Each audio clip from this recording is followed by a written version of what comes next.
Welcome, TILIW-Crosby Brown. I'm very excited that he is on the stage with us.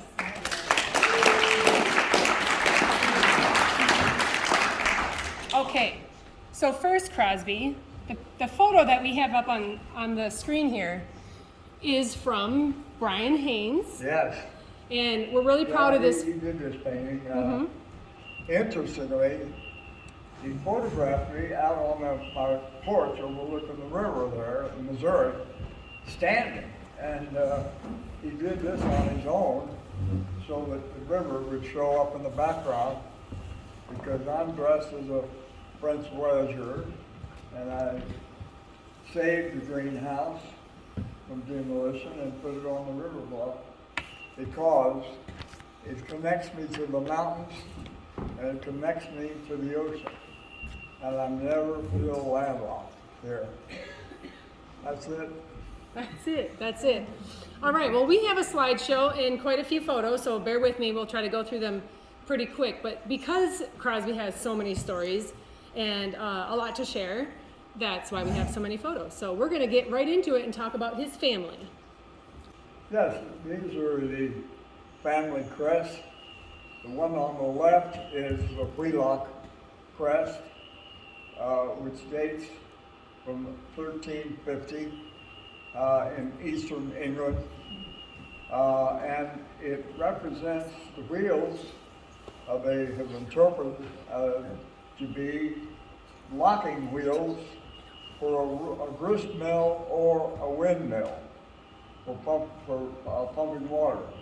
But it was an invention, I suppose, from one of the Wheelocks, and they probably had a patent on it and were maybe producing them.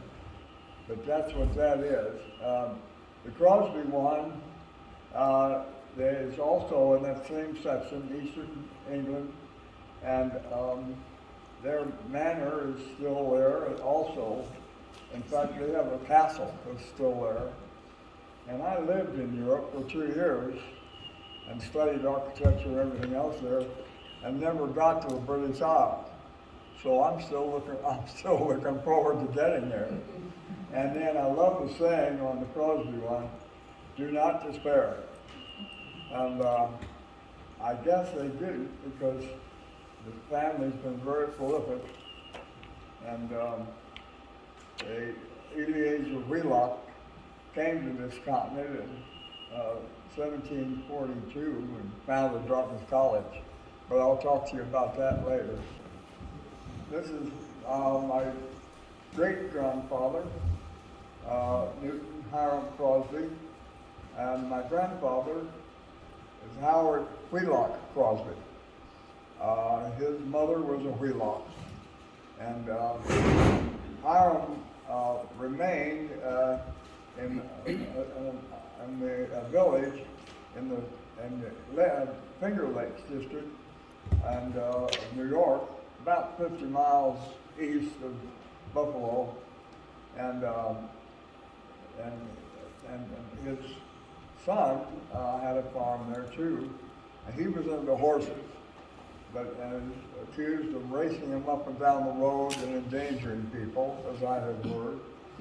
And Hiram remained there, whereas his son, Howard Wheelock Crosby, my grandfather, came down to Kirkwood because his brother was already living in Kirkwood, and he lived in a flat in Kirkwood, and he went to work for Shapley Hardware, where his brother was already working, the largest wholesale hardware house in the world.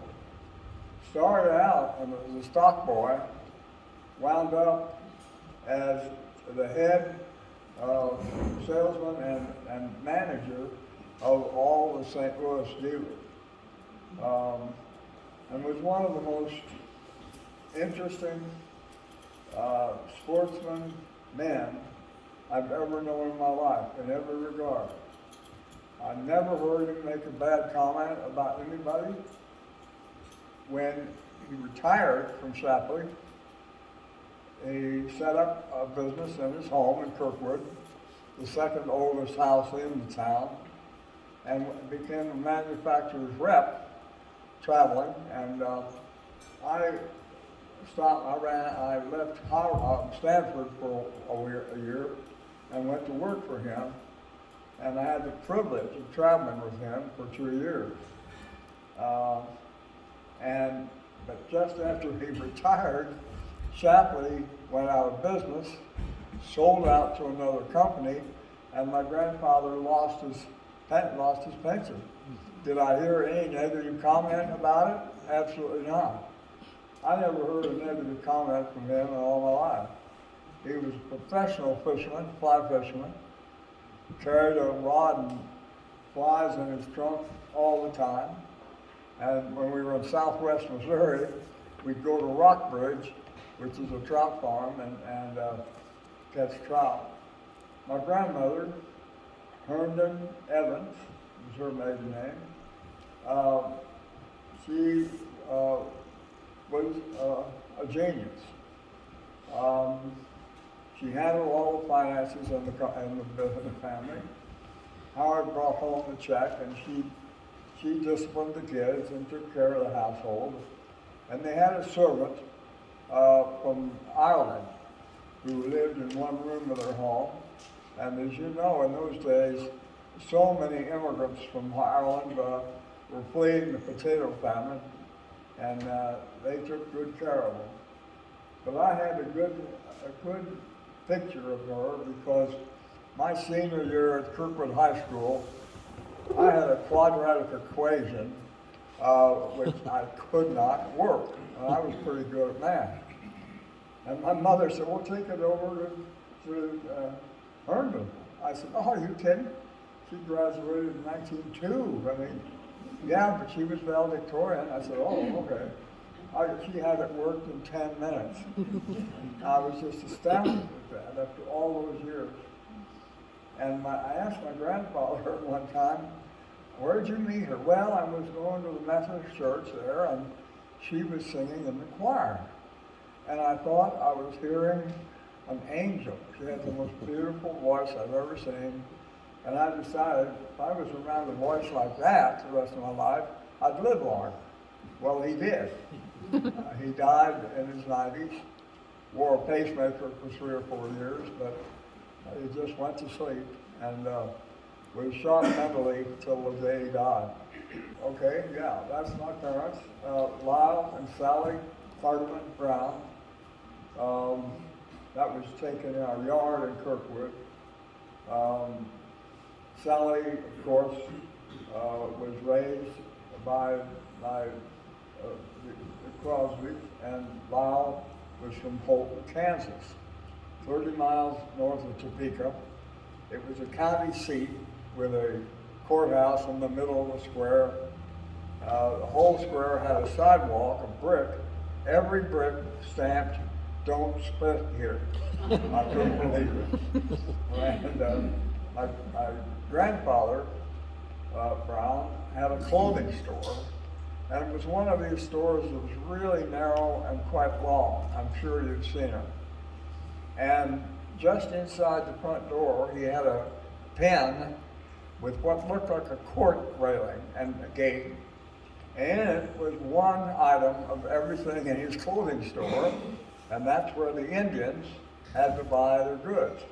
They were not allowed to buy in the rest of the store, nor were they allowed in any of the restaurants in Holton at all. And the reason being, of course, they were only a mile away from Holton. The Potawatomi Reservation was there, and my dad then was raised in an environment of no tolerance for the Native Americans. So the rest of his life and throughout my life, we spent a lot of time on Indian reservations. I'll tell you about that later. And it was amazing to me. And Grandfather Brown went to sleep in his chair in that store. And he was, and of course, his mother was a very sweet woman, and she was a Patterson, yeah, Eleanor Mary Patterson. And now this Patterson and this Crosby name, as our names have been passed down from generation to generation. And I suppose I can mention at this point, our family for over 1,000 years on both sides has been handing down only ancestral names, never picking something out of a book. So, you know, that my brother was Thomas Patterson Brown, and my grandfather Brown, his dad was Tucker Elias Brown. So they were, you know, and he was a very interesting guy, and she was a sweetheart who made the best apple and cherry pies I've ever had. And she went to work teaching at this Potawatomi Indian School in 1895 and stayed there till 1903. And used to tell me stories, even taught me to count to 10 in Potawatomi one time, and said that she had to quit. I said, why? Well, the headmaster was a horrible, mean person.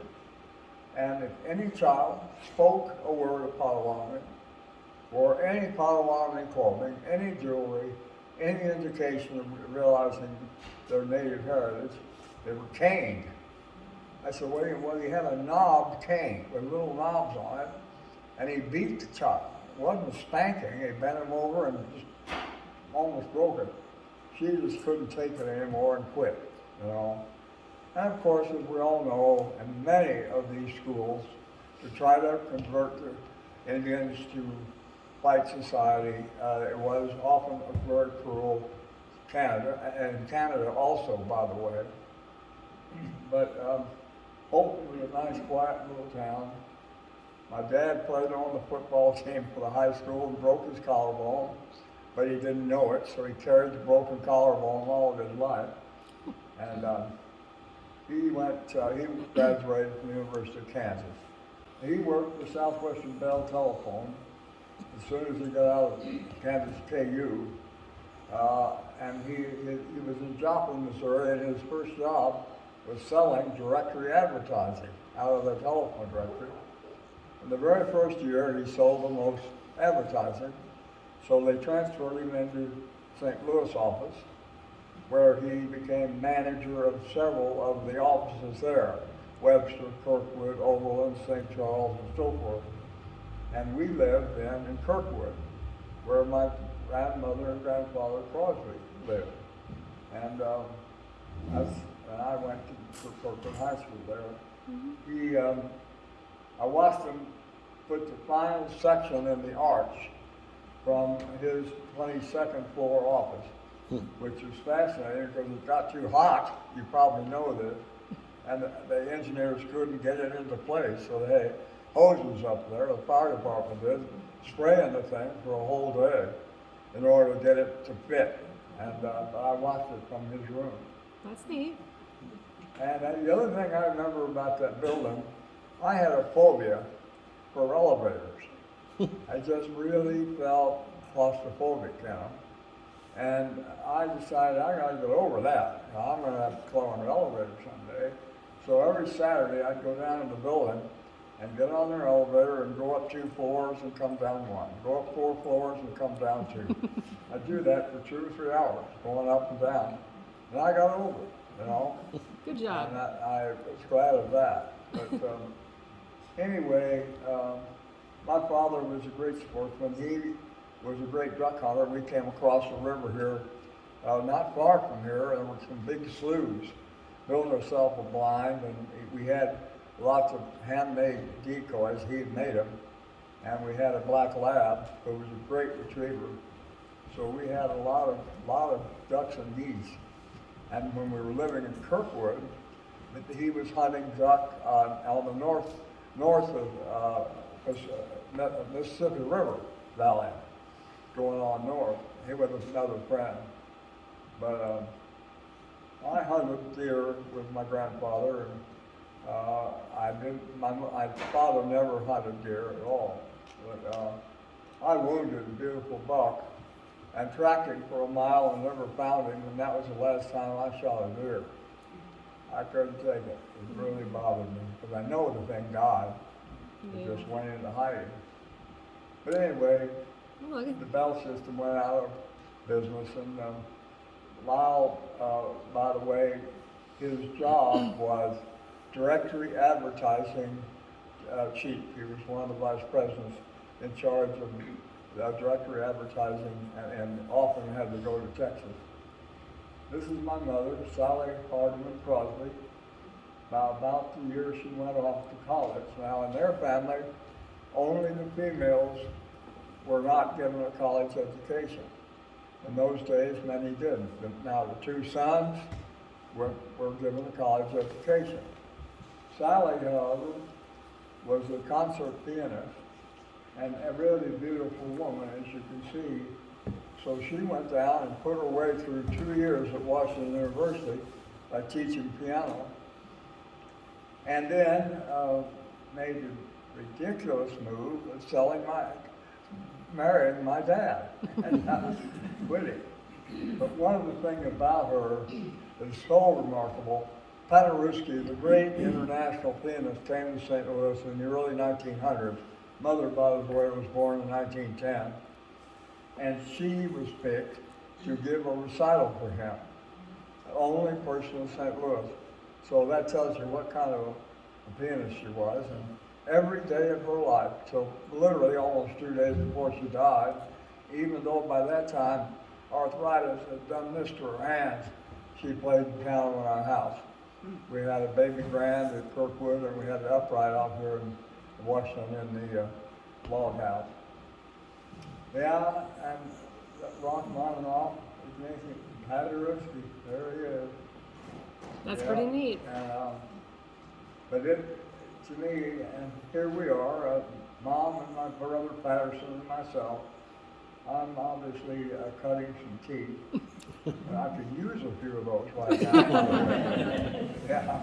And there's a 3 year difference between them. And but anyway, I asked my mother one time, why in the world did you marry this Kansas yokel from that wheat farm out there in the Dust Bowl when you were being squired by the top guys at St. Louis University and Washington University and the country club? Well, she said, I've often wondered, but I think it was this. The sucker was persistent. And I mean, he would not say no. He was a blind date. I'd never met him otherwise.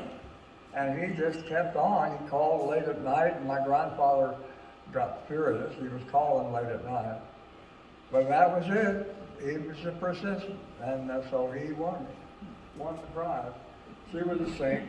She was closest to living the golden rule of anybody I've ever met. She was giving gifts. She'd take her flowers from her perennial garden and give them to the person she bought groceries from, or she just always doing something like that. And as beautiful as she was, she'd often doesn't put on any lipstick or anything else, and was always thinking of others. And that's where I learned to do that from her. In fact, both parents were ideal parents for my brother and I. They encouraged us. They never, if we were disciplined, we deserved it. I got spanked only once, and it was a bad one, but I got one. But it was just one of those things. And here's my brother and I, and this is at my brother's wedding reception in New York City. He graduated from Amherst College with honors and got a full scholarship to the University of London, where he got a doctorate in philosophical theology in 2 years, which had never happened before. And just an amazing fellow indeed, and always he corresponded twice with Einstein. I mean, and was always very curious about the great musicians, and also magicians, the guys who could do tricks. And but here we are, decked out, and this is a very lavish affair because he married the daughter of the president of the First National City Bank of New York, and that's him on the far left, Peter Carpenter, and his wife. And they're a very interesting fellow, about as charismatic a guy as I've ever met. Played professional flamenco guitar. They came out and visited my parents for quite several weeks, and they had parties, and the guests just stood around with their mouths open. I mean, the guy was that handsome and that charming, you know, he was something else. His wife had died, and he moved to Spain, where he lived, and married a Spanish girl. But otherwise, Crosby. after this reception, they drove down and we drove down to the harbor, and they were put on a ship to go to England. They took a boat, and we met out in one of the rooms where there were going to be both couples and the two of them, and it was kind of it got a little testy in there because Mr. Carpenter says, "Now, Joan, I want to give you these checks for y'all when you get to London and as a wedding gift and so forth." And my brother says, "No, all the money in this family goes through me." Well, I jerked him and took him out of the room. We got that cleared up right quick, and he came back in and apologized. But they had a wonderful experience in their lives, and were married 6 years, and then divorced. And he was teaching at NYU, teaching philosophical theology, and his thesis on the existence of God, the dons, and that's what they call professors in England, who sat around him after he had written this to question him about it, said to him, and this is what he told me, that it was the finest thesis, doctoral thesis they'd ever read, and they were just absolutely astounded by it. And I have never seen it. And you know what? I've just recently made contact with the University of London. I'm going to get a copy of it. I haven't read it. And well, one other thing he did, and this is worthy of a minute. He established, when he quit teaching, Christ Brotherhood, which is not a fundamentalist, right-wing, screeching, stomping religion. These are mostly intelligent people who pray quietly and are very conservative, but believe in the literal translation of what it says in the good book, and try to live it and teach it. But their duty is to take in runaway kids, alcoholics, drug addicts, and other misfits, and they took them in Santa Fe, New Mexico, Missoula, Montana, Seattle, Washington, San Francisco, Chicago. Unbelievable, and they're running all these at the same time. There's 100 members of them. The police bring them people. The governor of New Mexico, their band, my brother wrote some incredible music, both lyrics and melodies. And he requested they bring their band to his office once a week and play for him. So they did. They played for the governor there. And but anyway, one other point I should mention, that it was his biggest accomplishment.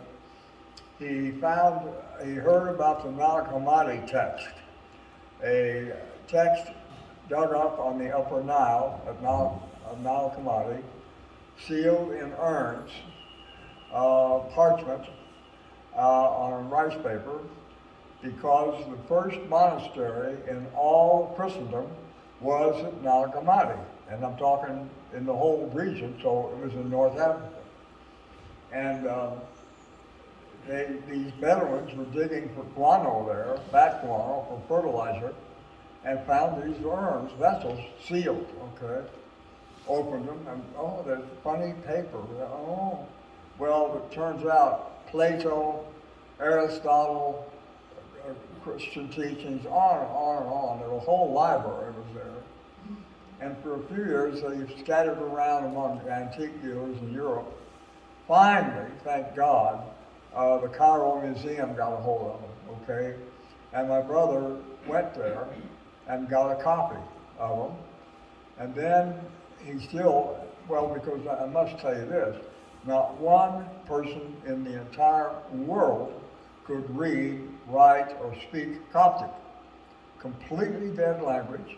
The Coptic Church in North Africa spoke a few words, but that's it. So here he was with this text, and the lines, the words run together in Coptic, they're not separated.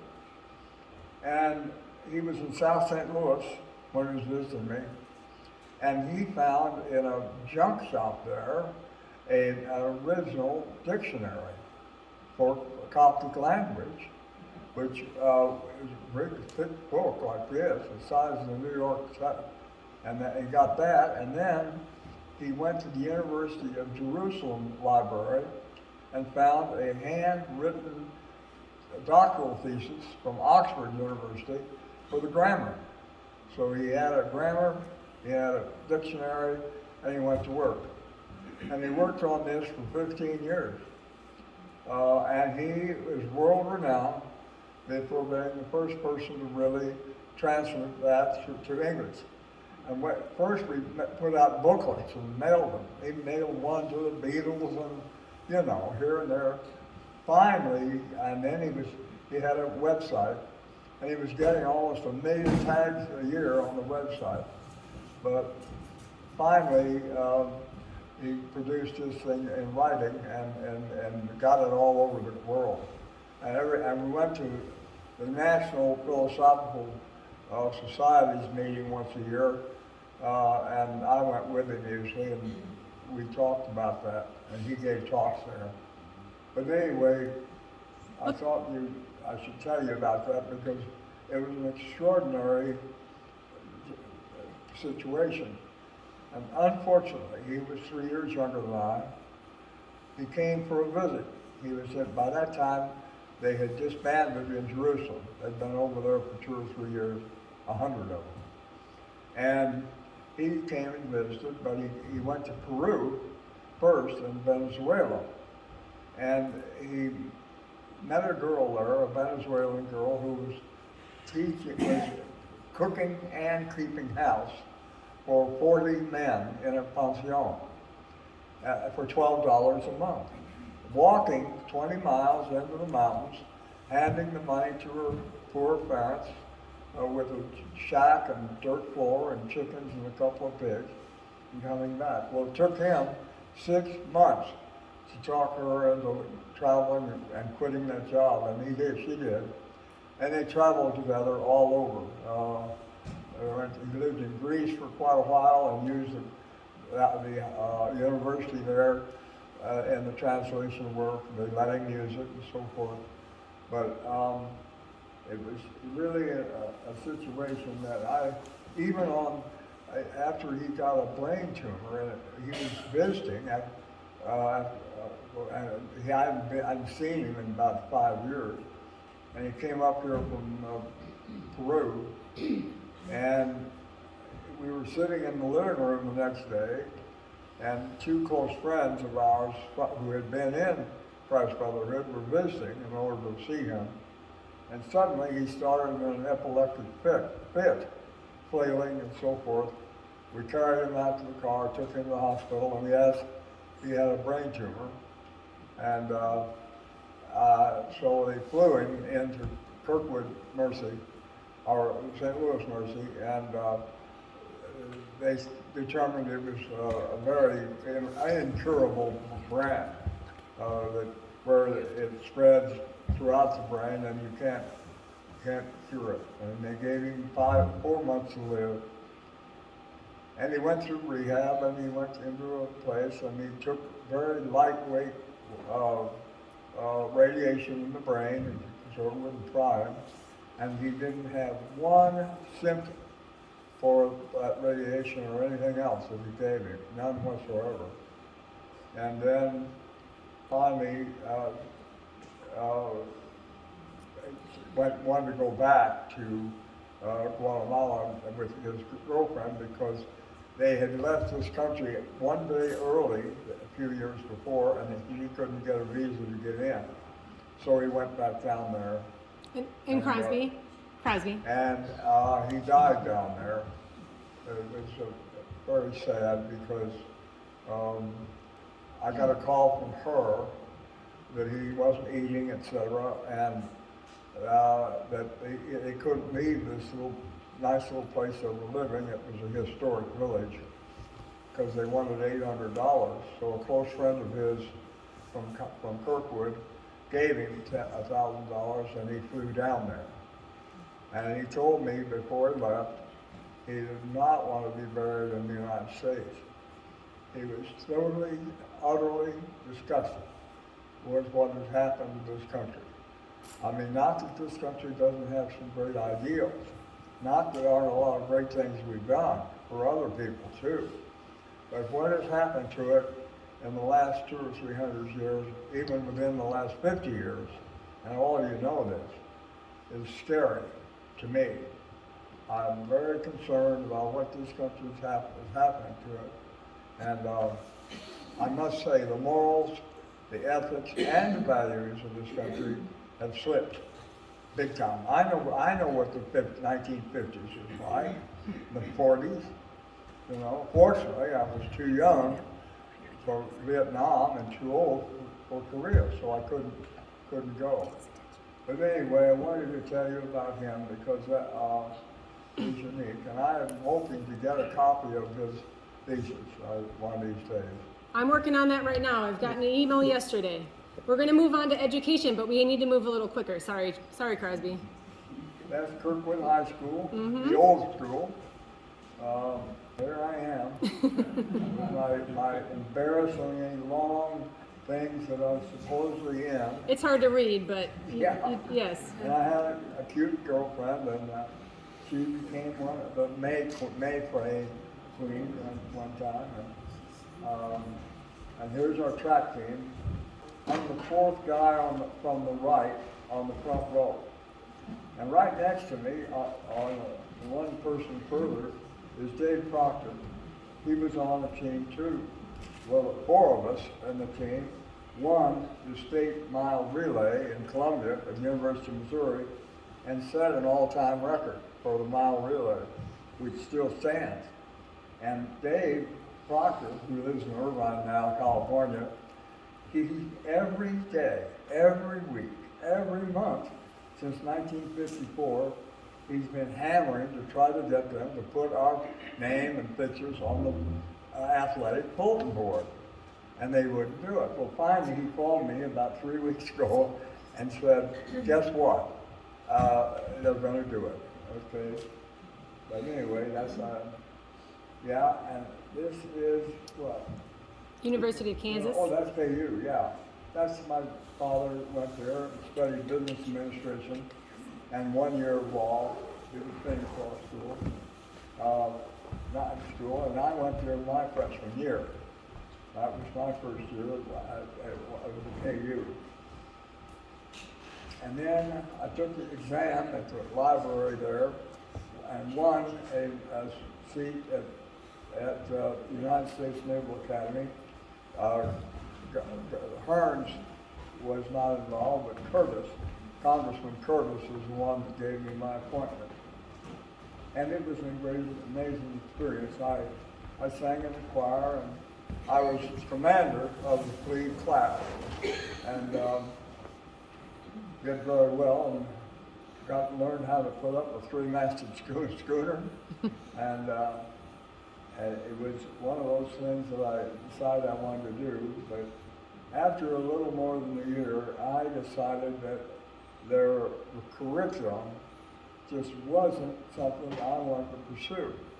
And so I went to the commandant in his lovely home, and he asked me very intensely if I wouldn't stay, that I was a great leader, because I directed my class on all of our parades and marches. And I said, you know, I'm not putting down the academy. I enjoyed every minute of it, but you only teach one language. You don't have much in the way of history. It's all engineering and atomics and navigation. And I don't intend to make it a career. So I want to go somewhere where I can get a broader education, and that's what I did. You sure did. First thing, I went to summer session, University of Mexico, at Mexico City, Yale University. My brother and I went. I studied the Inca and Aztec cultures down there, and did some archaeology down there too. I had a course in archaeology down there. And that was a summer event, okay? And several miles south of Mexico City is this mountain. It's a huge volcano, and the word is Inca, Popocatépetl, and means smoking mountain, as it said.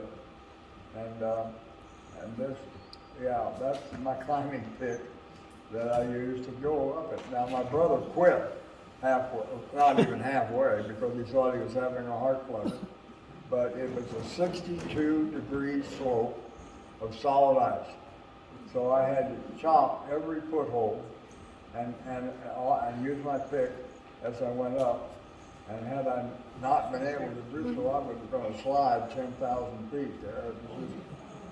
I was 24 years old, and you know, when you're that age, you do stupid things. I mean, I had no business going on up that mountain alone, but I did. Got to the rim, could see the magma and the smell, and it was blowing me hot.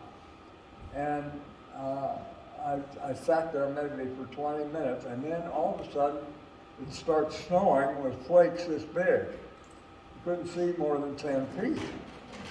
And I said, oh, fiddle. And I sat down, I took off my poncho, put it on, pulled it up between my legs. I had ice cramps on my boots. I had my pickaxe. I literally, on my butt, went down that mountain just a foot or two at a time. And I got down there just after dark, and my brother had already assembled a whole team to come up and rescue me. But that was, but you know, you live and learn. I went into the Army at Fort Riley, Kansas. I was in the 16th Infantry, and I don't have anything exciting to say about that. Only that in order to drink alcohol, you had to join a club. That's Kansas for you. Yeah, Switzerland. Yeah, after a year and a half at Stanford, I took a break and went overseas. I lived in Europe for 2 years. Headquarters was Lausanne. I had a wonderful friend there I met who was a refugee from Yugoslavia who had breached the wall, the Russian wall, and gotten in, and he lived in a beautiful early little rock house on a mountain above Lausanne. And he took me in, and I lived there. That was my home base. And he had a girlfriend that stayed in a house next door that I think he probably married. But I must say, Switzerland, in my opinion, is one of the most magnificent countries in the world. Not only the mountains and the magnificent scenery, but the architecture, their festivals, their friendliness, their good sense of humor. They have these fabulous festivals all year, and the whole crowd, everybody's there in some huge outfit. So it's the streets, it's not just a high school band, because the homecoming's coming, you know. It's a fabulous country, and I do hope to return there before I die. I sure do, and I still have a few friends there. Then I went back to Stanford and finished up there, and I studied again. My ideal was as broad an education as possible. So I didn't really major in much. I just took, I took everything I could get my hands on. Geology, history, oh yeah, communist government history at the Hoover Institute. That big tower was built during the Hoover administration, and it was an extremely, extremely important part of my life, this education. And it was the beginning, sort of my interest in history and especially early history. So that, and then again in Sedalia, we had to move up there in 1941 from Kirkwood because my dad was made district manager of Southwestern Bell Telephone up there in Sedalia. And I got involved there in a fabulous troop, Boy Scout troop. Harry Lambert and his son worked at the Missouri Pacific shops, train shops up there. And he had already graduated a whole troop, and they were gone. And my troop was his second one. But I mean, almost every weekend, we went to the National Jamboree in Irvine, California. We went to the National Jamboree up in New England. I went to the Region 10 canoe trails on the border between Canada and Minnesota. And we were taught up there how to make it, and we paddled in there 400 miles, camping and portaging, paddling, portaging, paddling, portaging. So if you look at that border, you'll see, as you get to the west shore of Lake Superior, you've got about a 35-mile portage, but then it's river, lake, river, lake, river, lake.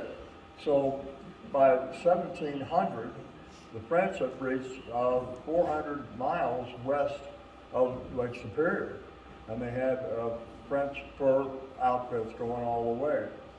But it was a wonderful experience, and the amount of time that Henry and his son, Harry Lambert, made. I mean, if there's a heaven, Harry Lambert's there. That's all I can say. Okay? National Park Service, yeah. There it is. And I've spent more time, I think, in the Rocky Mountains almost than I have anywhere else. I've wintered at high elevation with snowshoes. I've hiked almost all the trails, including the trail that John Coulter took on his way home when Lewis and Clark let him go to do it. That's how much I respected him. And he took a trail across the Teton Mountains and missed Yellowstone Park completely. But he saw the geysers at Sheridan, okay? But I decided by this time, I kept discovering really interesting trans-Mississippi events and places. And so I climbed in my Volkswagen and was going home for Christmas, and my Bug with everything I owned in it, and followed the Santa Fe Oregon trails as I went. And it was in the winter, and I didn't call my parents, so they didn't know where I was. And I explored it all the way, camping all the way, and usually sleeping in a shelter house or wherever I could. In Jeff City, I couldn't find any place. So about 9 o'clock at night, I went to the police station and said, "We have a place that I can sleep." "Sure." The chief doesn't get in until about 7 in the morning. It's got a great wall-to-wall carpeting, so I went upstairs and took a nap in his apartment. But anyway, on that trip too, I quickly must tell you, I don't know is there another slide? Well, we have going to Fort Osage. Oh so. yeah, Fort Osage, okay. Yeah, the Santa Fe and Oregon trails split 70 miles southwest of Kansas City. And I was taking them, I came around and I messed around in Independence for a day. And then started east on what was, and still is, the Santa Fe Oregon Trail. go straight east out of Independence. And came to a place where the sign said, Fort Osage, 2 miles to the left. Well, it was not dark, but almost, so I decided I'd go over there. And it was closed, of course, and I slept in under a picnic place on a picnic table, which there was a roof, because there was a lot of snow on the ground. In the morning, I went in there, and very well done. It was the first factory and the first fortification built by the United States government in 1808, and Sibley was a factor, as he was called, who ran and it was a fur trading post. And these couple were living in the officers' quarters, ran the place because it was a county historic site, and they lived in the officers' quarters. They fed me a nice dinner and said I had to go see A.E. Anderson in Kansas City, who was who did all the research for the reconstruction and archaeology to reconstruct this fort. I called him, I went there, and this man was 91 years old, sharp as tack in every regard, and I spent the entire day with him and just was floored. But he really got me excited, and before I left, handed me his entire works that he had produced to supervise this reconstruction. I have it. He also handed me 3 photographs that he had taken, or 4 of them, in the early 1900s of Native Americans, which are really outstanding. In fact, he told me, now nobody else has these. I was going to give them to the Smithsonian, but I didn't. I want you to have them. I said, well, okay, I'll take good care of them. But anyway, one of the things he told me about was Fort Osage on the upper reaches of the Osage River, 70 miles south of Kansas City, which is Pierre and Auguste Chouteau's fur post. They had written a letter to Governor Carondelet in New Orleans, who was the Spanish governor of Louisiana Territory at that time. Spain owned the territory at that time, and got permission to set up a post out there and to trap. He also got some money, and he also got some labor. They set it up. And as this fellow tells me up there, A.E. Anderson, we've been looking for that fort for 150 years and have never found it. That was a challenge. So he read me that letter, and in another letter he had a copy of that I have at home, it describes some things along the river close to where the fort is. College Fort and Rapids, and further upstream Halley's Bluff, and further upstream the fork of the Marais Zine, and which in English is Swamp of the Swans, his French name, and another one coming out of Kansas. So I drive down there in winter in a Volkswagen and put my old tarp up on the side of my Volks and went to sleep and wakened in the morning under about 2 feet of snow with the whole tarp had collapsed. And I go down and find Halley's Bluff by asking where it is. And you could drive to it. It's the bluff there above the river is probably about 100 feet, 75 feet maybe, pretty sheer. And below it, on the east bank of the Osage, is an early wagon road, not a car road. And then the bank of the river is 10 feet high, okay? And here's the water. The river is about 50 feet wide maybe, and on the other side was a swamp, and that's why it was called by the French Marais Zine, in English, Swamp of the Swans. We call it ducks and geese swans. And so I walked along that road a while and said to myself, how am I going to find this? And I came to a place where there was a ravine, a little tiny ravine between on this cliff, and I could get to the top. Well, I walked on that a while, and then dropped off, and there was a 3-foot stone ledge up there with more sheer cliff here. I'm walking along that, and here's 4 cache pits. These are, and this was in bedrock. I could see 2 feet into them, but they had been deeper. I knew immediately what they were. They were cache pits to put your furs into for the winter months. They cache them down like that to keep the animals out of them, to keep them cool, and so forth. And they'd wrap them before they put them in there. So I knew I was close to something, because those are fur trade cache pits. Then I walk along another 100 feet, and here's a huge rock, limestone rock, hanging out over in space. And on it, in a nice shape of triangle, is a groove 2 or 3 inches deep in this shape. So I knew, and here was a hole in the middle. It was for a swivel cannon. You could see it very clearly. Because over here was a triangular one to stack the walls, okay? So I said, well, I've got to be getting close now. So I walked on another 50, 60 yards, still on this ledge, and it flattened out more. And here's a little tiny cave, 20 feet wide, 10 feet deep, shelter, basically more than a cave. And I look around in there, and the walls are black and full of moss and everything else. And I find the name Pierre.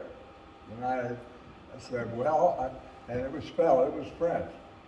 And it had a date on it, 1709. Well, I didn't realize how important that was.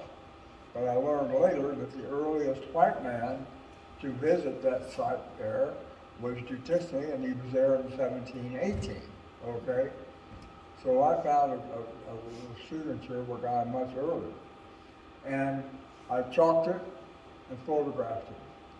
And then basically went off of the ledge and went back down to the road along the river. I walked along another 200 yards probably, and here's this fantastic piece of limestone thing that goes out very gently into the water.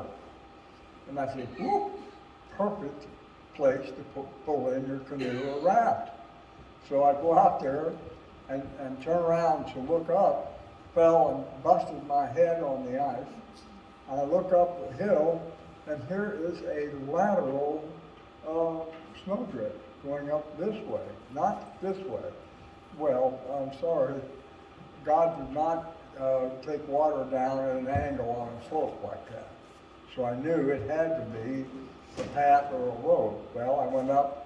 I had to dig 2 feet of snow out in one place there, and I got it down, and here obviously was a road. It just eroded.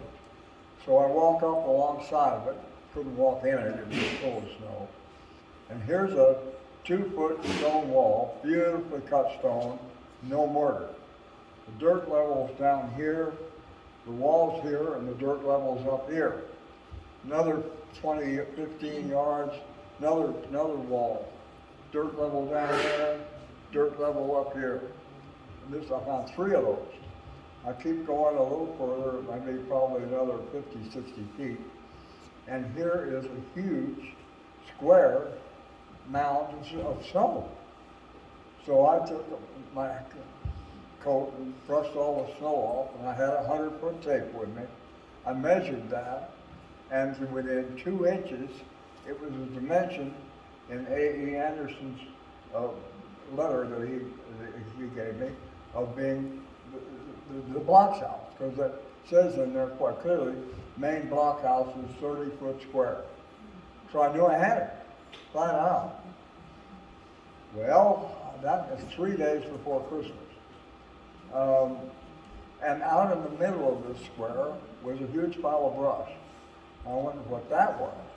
I mean, that's weird. And I went out and started throwing the brush off and so forth, and jumping on it to get it so I could get it out of there, and fell through. And by God took care of me. I caught myself and wormed my way out of there, and then looked down about 3 feet of rock work, and then stone walls. But here's the water, 70 feet down there at least. It was a well. So what they had done, of course, is make a well inside the main blockhouse. And boy, I don't know how in the hell they dug that, how dangerous that must have been. They had no water. And one other thing about that place that I noticed that was strange, the north stone wall came up like this. The east stone wall came over here and stopped. And there was a 2.5, 3 foot space in there that had never been stone foundation. I'll tell you how I found that real quick. I went up and saw Dr. Chapman at the University of Missouri. I met him only briefly. It was just 2 or 3 days before Christmas. And I told him what I found. Oh, he said, I'd known him for years, my parents too, for years. I got my doctorate. I've seen that foundation. That was a 19th century farmhouse. And Bob Bray and Bob Bray was the guy running the University of Missouri, Missouri Indian site. We excavated Halley's Bluff down there and found a lot of French artifacts. And I got my doctorate at the University of Michigan on that. I kept my mouth shut. You don't tell the head of the archaeology department that you got the wrong site. Now, I didn't say a word, but I did in the next few weeks. I go and visit Bob Bray, who up at the University of Missouri, at the Missouri Indian Village site, and he said, yes, I looked at it too, and I agree with you. And I couldn't convince him of that. And I said, well, this definitely was Port Osage. And then the next spring, my parents, myself, girlfriend, my brother, and another guy, and went down and camped there and did a week of exploratory, carefully doing an archaeological dig, keeping a record of everything we found and where it found it. We did it properly. And my cousin and I picked the doorway opening there. Dig, trowels, dig, whoop, a stone step. Dig, whoop, a step. 9 stone steps just laid in the dirt.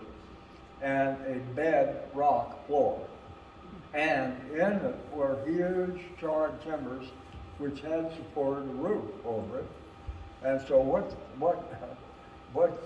Shuto did, he sealed that very well. He put a very strong thing on it, sealed it with some kind of probably cloth of some sort, and then put dirt on it. So from the outside, you couldn't see the powder magazine, but if it ever exploded, it isn't going to kill everybody in the lockout. So it was a brilliant thing to do, you know. And but anyway, I wanted to tell you that story because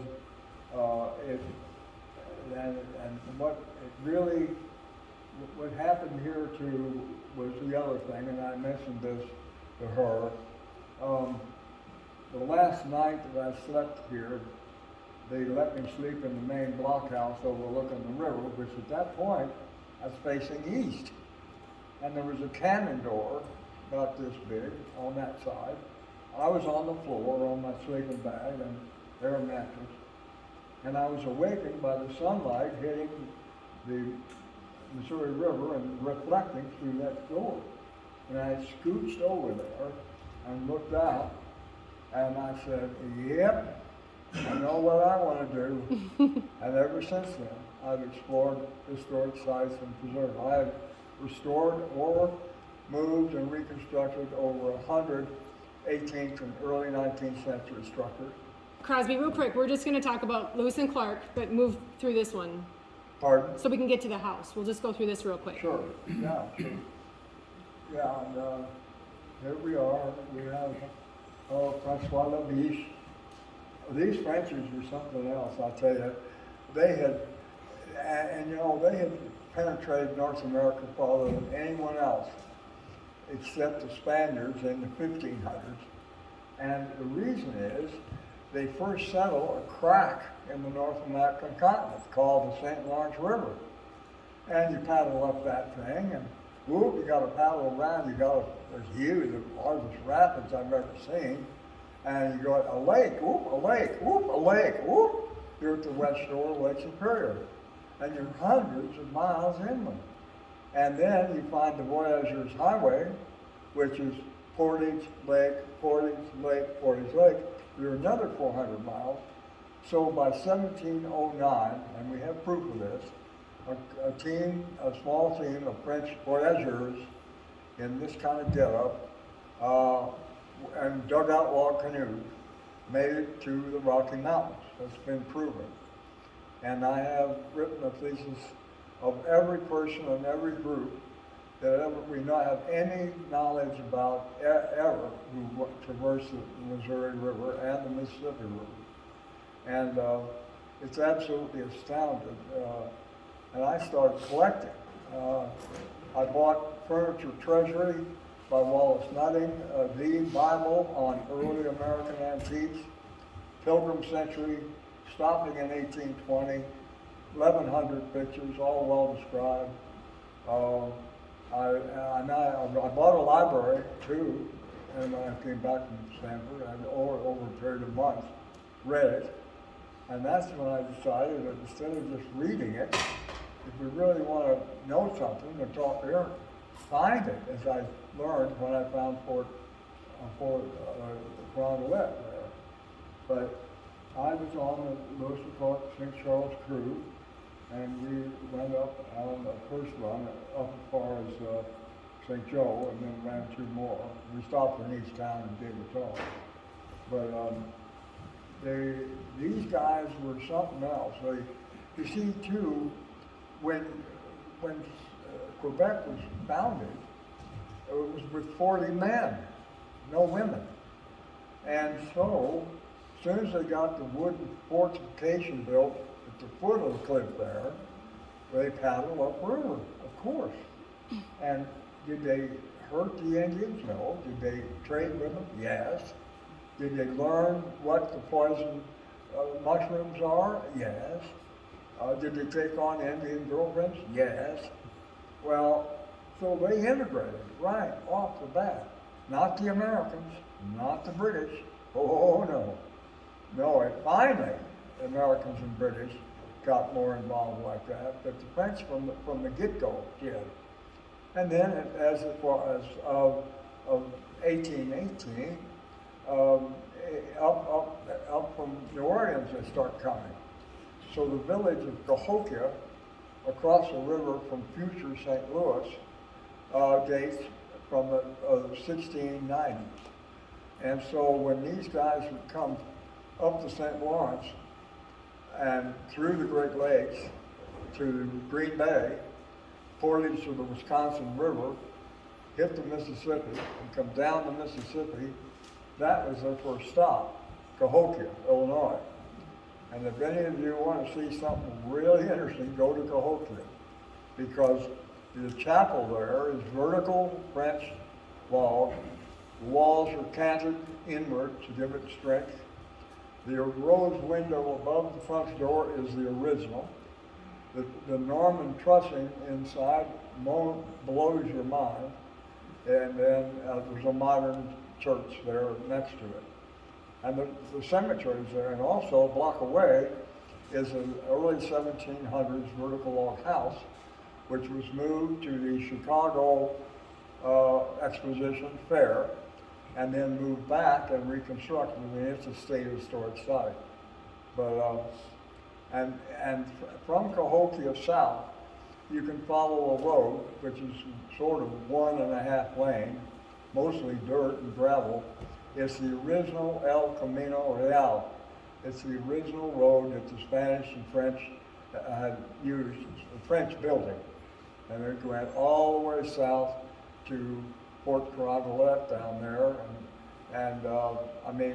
Fort Union, and then also Prague to Russia. So it was called the King's Highway. And it's an interesting road because every culvert that it crosses, still a homemade stone bridge on it. The highway department never replaced them. But this painting by England, this guy actually saw this in Arrow Rock, Missouri. George Caleb Bingham, his home there, I restored. That was one of my historic sites. And this is typical of what you would have seen in early 1800s. A dugout log canoe, sleek, not some kind of barge-looking thing that those reenactors were doing up recently. Most of those canoes many more look like a pirogue than a rubber raft. But this guy's got his sleeve shirt, he's got his tube cap, he's got his peak, his little clay pipe. They've got their bundles of furs covered. The boy is a Native American. He holds a gun and a duck that he's killed, showing off. And for 50 years, they thought this was a cat, and they've now proven it's a baby bear. These guys were bringing the baby bear into St. Louis to probably sell it to a guy that on a chain would make it dance, you know. But I have in my possession an original pirogue, okay? And hopefully someday if I can ever get out of this air tank, but I would like to give you all a tour over there, and if we set something up, I can do so, you know, because I have furnished it absolutely authentically. Everything in the trading post is period, not one reproduction, and it's furnished as it would have been. Now your museum here is fabulous. She took me through, but this one over there is a setting as it looked in situ, without removing it. Everything about it, the beds, the furniture, the tapestries, the fire equipment, the pelts, all the trade goods, all the beads, everything is period. I was supervising the restoration of the first Missouri State Capitol, and this, Edna Olson from St. Charles, a historian, a member of the Historical Society, came down there to the building and said, "Oh, this building in St. Charles County is going to be destroyed. Can you save it?" And I said, "Well, I'll look at it." So I found out where it was, and I called the lady. And they had built a house 50 feet east of this house in the 1930s, where they lived, and they wanted this thing torn down and taken out of there.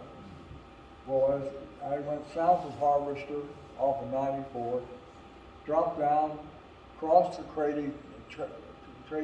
tracks to track the train station, the train was still running, went along the south side of the railroad, crossed back over the tracks, drove up a ravine to this house, which sat back about, I would say, a good quarter mile from the actual bluff. And I was astounded. I was in there more than 15 minutes when I could see clearly that this was an 18th century house, because it was absolutely original.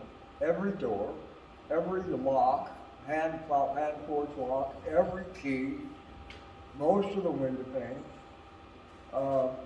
2 light bulbs, one upstairs with a full chain, one downstairs with a full chain, no plumbing, access to the second floor only on the south porch, and here I am catching flies. I'm looking up at the roof rafters, and the collar beams, which I'm amazed because they're huge wood pins. The whole rafters and the tie rods are tied together, and this is the point that we found to put the house. I had been looking for, even on weekends while I was running because I was chief of Missouri State Historic and Archaeological Sites all during the 60s. Quit them in 71. But in that period of time, my crew got 100 private places on the National Register. The nearest other than that was another state that got 50. So we busted our rear end, I'll tell you that. And I had a list this long just as soon as I took the job. So we went to Cavern Cave, east of St. Albans, where Lewis and Clark spent the night. And Sergeant Floyd put his initials in the wall. You can still see that. And by the way, that has never been touched archaeologically. I couldn't get Chapman to go down there. He was too busy trying to save sites south of Franklin County because they were going to put in that huge dam, as you remember. But anyway, this is the point we walked out to, and I had gone from St. Charles to Jeff City on both the north and the south bluffs looking for a river view. And I saw one on the north side, but it was a long way from any place. And I knew that my parents at their age didn't want to live that far from the hospital. So when this one turned up, I couldn't believe it. I had never looked at this house along Old 100 because it was a 1950 frame house, lived in. But I decided to go in and look behind it, and here was this site. And so we got it, and I bought the house. And every stone in that chimney, inside and out, was numbered with letters and numbers, and laid out on the side of the hill here. So every stone in that chimney is back exactly where it was originally. And the mason was from Pacific, amazing guy. I mixed the mortar, which I colored as I should have, because you don't want it looking gray. Lime mortar turns tan, it's kind of a tan color, so I always color it. But inside, every stick of trim was cock beaded. Now, a cock bead is a little groove on the edge of a board that you make with a plane, okay? The baseboard, the chair rail, the walnut fireplace mantles upstairs and down, the door trim, the window trim, the exterior trim on the whole house, the pecan ceiling joists, cock beaded, the 2-inch oak floor on the first floor, and 1-inch pine on the second floor, and even the flooring up there is cock beaded. You can see it when you look up there. I was just astounded. And here, this place, this woman, with 5 children and a husband, they were farmers, had lived in that house for I don't know, 30 or 40 years. They had 5 kids. Well, I assume the 5 children slept upstairs, and Mom and Pop were in a bed in the corner with a curtain around it, and that was their dining room and kitchen, okay? And I designed this. This is a painting I had done by an artist friend of mine in Illinois. This is the addition. There was a 1-room kitchen addition, which she showed before. It was a view of the west side of the house. It was 1 room, but I could date it to about 1850. That was the kitchen addition. So I designed this in the 1830s style, and it's framed. But the doors are all period, early 1700s and early 1700s. And boy, I salvaged a lot of materials. And the stone house, it took me 7 years to move. It stood about a half-mile northeast of the town of Osage. Do any of you know how the town of Osage got its name? You do, yeah. Well, yeah, Daniel Boone was bringing a thief, an Osage Indian, from their village, south of Kansas City, for trial at the Nathan Boone home. And the Indians who were crossing, there was a flash flood, and the Osage woman drowned. So they just kept saying to her, well, you know, the place where the Osage woman drowned. And that's the true story, okay? But anyway, that I saved that house because in all of my years in Europe, Canada, United States, I have never seen anything like it. The fireplace and the walk-in first floor there is a Dutch door. The hardware on all the doors, I maybe hope to do that, but I don't know. I mean, this was unbelievable. And all the doors were 6-panel walnut. All the beams were walnut. Three fireplaces, 2 on the second floor, 1 on the first floor, which is the kitchen.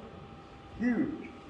And something I've never seen, above that fireplace, and the original plane is still in it, by the way, is this walnut door, about this big, raised panel with a brass knob. Pull it open, here's a stone ledge that goes right back to the flue. Whoop, that's her controlling her damper. She opens that, it's almost no draft down here. She closes it, she gets a full draft. But perfect to put a dish to keep it warm too, see? Well, never, anywhere have I ever seen anything like that. And there are many other things. The flagstone floor on the ground over there would knock your socks off. And it was also a cold storage room, of course, down there. But in the corner of that kitchen, it projected a beautiful limestone, which had been beautifully shaped with a toothing chisel, and a hole drilled in it, and a cedar thing that went through the wall for the kitchen drain, for the sink drain. And that is the first floor of the James Green house. And the fireplace mantel is original. It's walnut. But see the cock bead on the ceiling joint? And most of the window glass is original.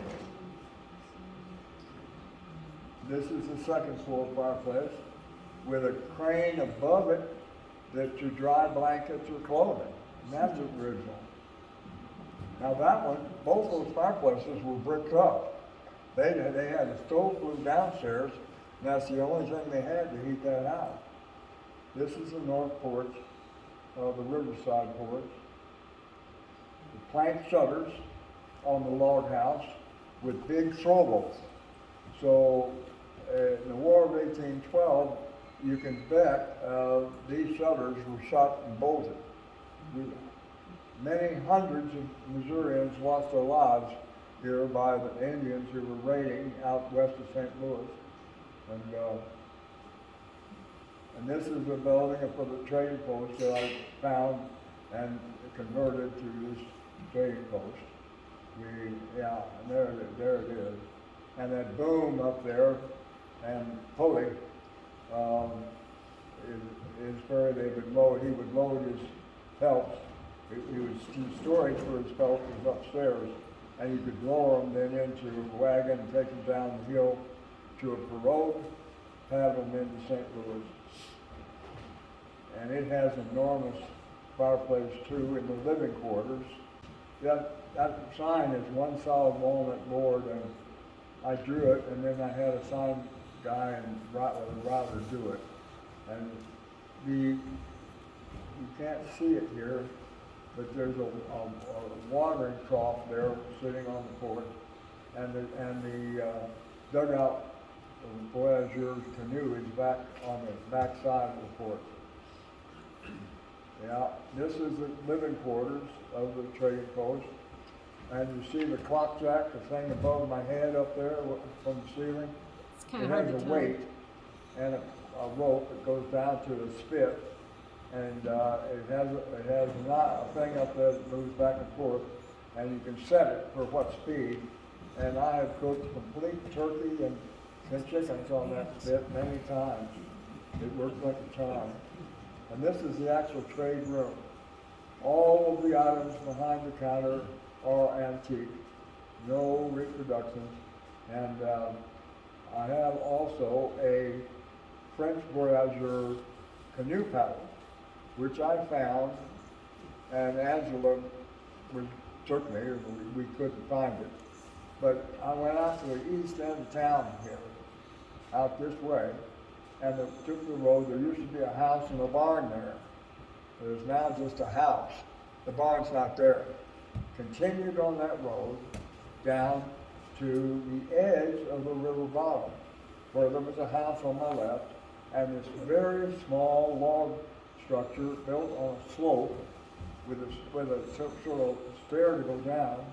And in that, I couldn't tell what type the building was used for, but here was this canoe paddle, which came to a point like the French always did, weighs about 1 pound. It's a real one. I'll show it to you if you come over. It's a real one. And this is my old Land Rover. It's a 1984 British Leyland African Safari Land Rover, aluminum body, 16 forward gears. A guy brought it in from Uganda. I just read quickly after the doctors in Kansas City bought it in Uganda during their horrible revolution, and it was delivering medicine. When the war was over, they tried to get it into the United States and couldn't, so they gave a CIA agent over there $2,000 to get it across the Atlantic, and he did. He got it in down to New Orleans, where he was from, and he was the CIA agent. And he petted it there for quite a while, and left it in where it was stored. And I happened to walk in a store in Kirkwood, a sporting goods store, and on the bulletin board there was a note about this. And so I went out there, and sure enough, there it was. I'm sure you've all seen it around Washington, right? And I towed it back from New Orleans. I didn't drive it back, but it's in perfect condition.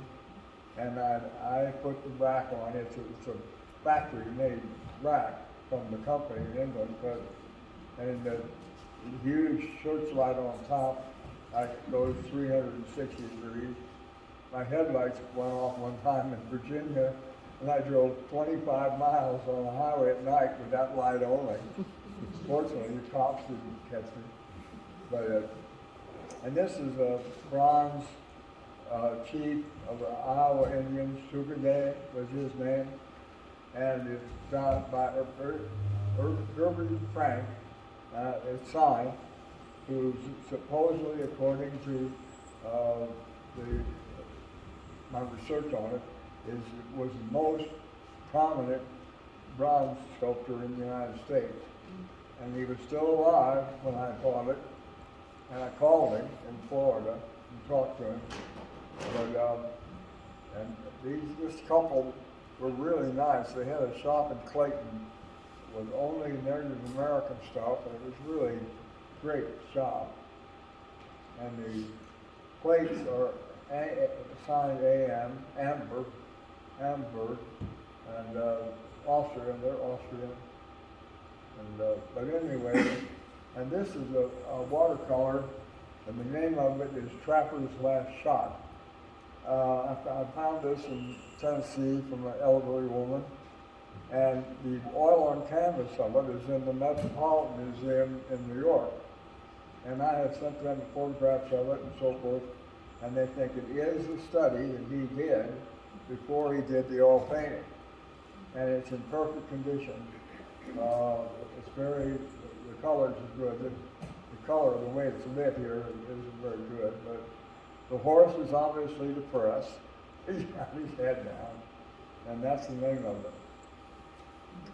This is a dining table with one of those whirligigs for Christmas, and all those beads hanging from the candle chandelier are of the 17th and 18th century, all made in Venice, Italy. Most of the early trade beads were made in Venice, because to this day, Venice is the only country that mass produces these beads, all kinds of beads. And hanging with these beads are things I dug on archaeological on sites in Missouri, plus a sterling silver Thomas Jefferson piece medal, and that they took west with them and gave to the chiefs, and a sterling silver U.S. government Washington piece medal. It's hand engraved. And I told the auctioneer and this banker that was my POA when they were at my house, that stuff is not for sale. I said, now, some of that I'm going to donate to the History Museum in Forest Park. Some of it I'm going to keep. They sold every one of those without my knowledge. Every one. And that's a copy of the 1795 American flag that went with Lewis and Clark. I have in my hands an enormous telescope, which was similar to the one that is mentioned that they had. And in the background is the James greenhouse. And that's me just standing there fondling my flintlock. More By the costumes. way, in that sale, the first sale that I couldn't get stopped, they sold my gun. Yeah, without my knowledge or permission. Yeah. And the scabbard for it. A guy in Red Lodge, Montana made this beautiful beaded rifle scabbard tailored for that gun. So I'll never find another one like it. No way. I lost a lot You of like things. to dress up. That thing in the background is a smoker. It's a hollowed out tree trunk with a door down at the very bottom for wood and then through inside are sticks to hang meat from. And that's what that is.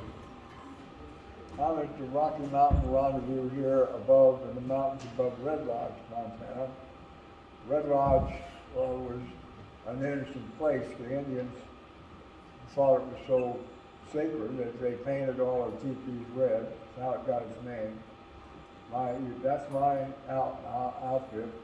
And the ladies' dress was made by two young people in Greenville, Illinois, who made all the costumes for Dances with Wolves. And halfway through the shooting, half of them were stolen. So they had to make half of those things all over again, you know.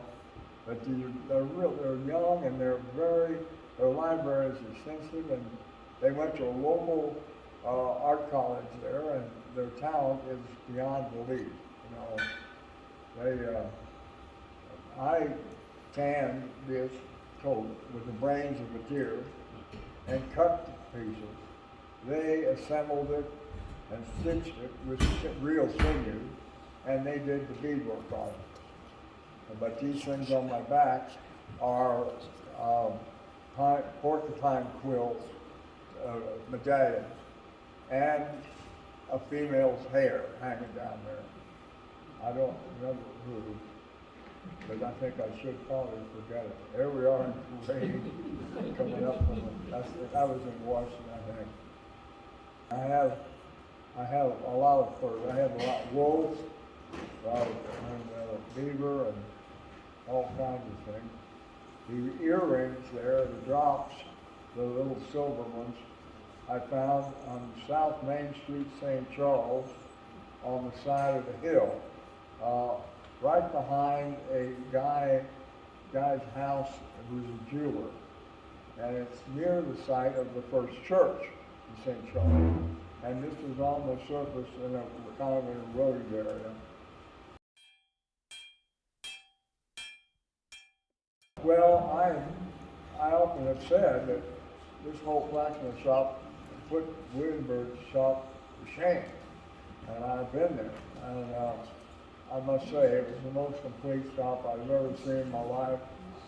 And he was one of the greatest guys that ever walked the face of the earth. Sat there and talked to him 100 times. I was there during Watergate, and you should have heard him and 3 or 4 other guys talking about Watergate. If I had a tape recorder, I could sell it. It's amazing. A fabulous guy. Yeah. Well, I tell you, I was meticulous to document this. I mean, I'm telling you, every stick of construction on this, and they're all big timbers, Mortenston tenon, I've tagged with aluminum tags and stamped numbers and letters on. And it's all in storage. Even the wagon shed and the a construction shed that was added to the rear of it. I took it all, and I tried to. It was so interesting because I was at the auction with 3 or 4 of my employees, and we bought a lot because we kind of had a signal, you know, yes or no, and but Steve Apted, who owns the Cheshire Inn, was a very wealthy fellow, was there. In the first hour, he was paying extraordinary prices, 10 times what it was worth. So I went up to him and I said, you know, Steve, I want to turn this place, restore it, put good fire alarm system in it and a burglar alarm, and have it open on certain days for people to come, and also you can contact grade schools and high schools all over, and they'll come out there from St. Louis to see this. And that's what I wanted to do.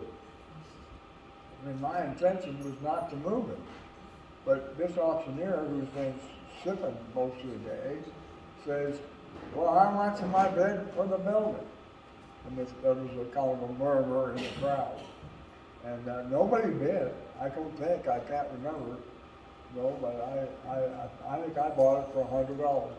And of course, then I put a lot of money in it. I mean, I took care so it could be reconstructed. And I wouldn't think that some of it need to be moved. The fact that it had a wagon shed where it worked on wagon wheels alongside of it is very interesting. I've never seen that in any other blacksmith shop. And of course, I have the sign. But anyway, if you all can swing this, I would certainly be happy to come over here at no charge and help supervise the reconstruction of it. It's my dream that this thing could be rebuilt to teach blacksmithing and to give these young people an idea of what it's really like to make things from scratch instead of buying them at the store. They need to be taught, and it's, if we can get them off these drugs, get them interested in history and things, it's like, well, we're going to be ahead. I've stored it well. The timbers are on railroad ties covered with cheap metal. It's been out of the weather. No. Yeah. And all the blacksmith tools and so forth are in the trading post. Mm-hmm. So I've been preserved. And we have some at the museum, which he got to have a tour 2 days ago. So he got to see the area that we have in the museum for that. Very meticulous. I've seen the books. Yeah. He definitely has all the records. And this is a picture I took today, but yeah, where it was, everyone knows where that was. Stone wall that wasn't there. And that's the house that the elderly lady lived in that I had a long talk with who wouldn't let me leave it there. She wouldn't do it. He did try. I told her we'd take care of it, we'd insure it, no, I told Mr. Holt he could miss as long as he was living, but then it's gotta go. Yeah. Well, I was sorry about that. So we drove around town with them, and we stopped by, of course, the nerve center of Augusta is the NASCAR party at Skippy's. And so we were talking about what we were trying to do, and some of the comments that were said to me, I just remember Skippy just turned his head, he goes, I can still hear that angle. And then the crowd started talking about it, and they weren't sure really what we were trying to do, but when they found out that potentially that it could be rebuilt probably in the town park by the museum, it really got a lot of perks from people thinking, well, I'll be part of that. I'll help you build that. So I guess ideally the museum is looking to somehow get it reconstructed somewhere in the park by the museum. And like you said, it's all labeled. Well, also, bear in mind that we wouldn't be rebuilding a house. So they're not having to insulate it at all. Now, you may want to have some kind of heat in it if you're giving winter tours, but otherwise, it'd be a lot less expensive than constructing a home. I mean, you certainly could have a minimal amount of electricity for that matter. concealed lighting, of course. No basements, just have a foundation only. And sheet metal roof, you know, the trapper would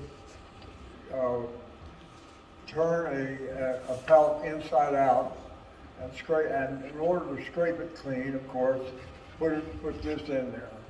And this one, it belonged to Mr. Malincrot, and August Malincrot is signed right here. And I don't have any idea where I got this, but one time on the Bottoms Road, maybe you can tell me, I saw a brick house sitting back away from the Bottoms Road, not far from Augusta. And I went back and looked at it. It was vacant, nothing there. There was a beautiful walnut built-in secretary on one room. There was a small fireplace with an original crane in it. And I'm wondering if that was Malincrot's home. I wonder. I mean, I don't know. Yeah, don't know. So I have would anyone like to ask Crosby a question? We're at the end of the, yeah. I just, so from what I remember, Bill and I owned the Linden home there. Mm-hmm. And what we were told was that that was Mr. Schmidt who built that part of the house. And there's an 1850 section and then the 1907 section. Uh-huh. And he owned the property, and he was a blacksmith and a wagon maker. Oh, okay. So it was actually, I think the original owner of that shop was Schmidt, that lived in the Lindenhof, that built the Lindenhof. It was not the Lindenhof, but it was the Schmidt home. Yeah. And so that was all one property. Mm-hmm. And so she always told us, Mary Peters, I don't know if you know her anymore, she was the previous owner to the Lindenhof, but she told us all about that. Was all, and then the daughter of Mr. Schmidt came and visited us, and that was all one property, and that was his job, Right. that was his property Right. to do Yeah. that. I just Yeah, it's thought neat. that should be part of the history. Yeah, for sure. For sure. And by the way, it's just the name Malincrot, and then the town is right here, Augusta. Mm-hmm. That's all it says. I want to thank everybody for being here and coming to hear what Crosby has to say.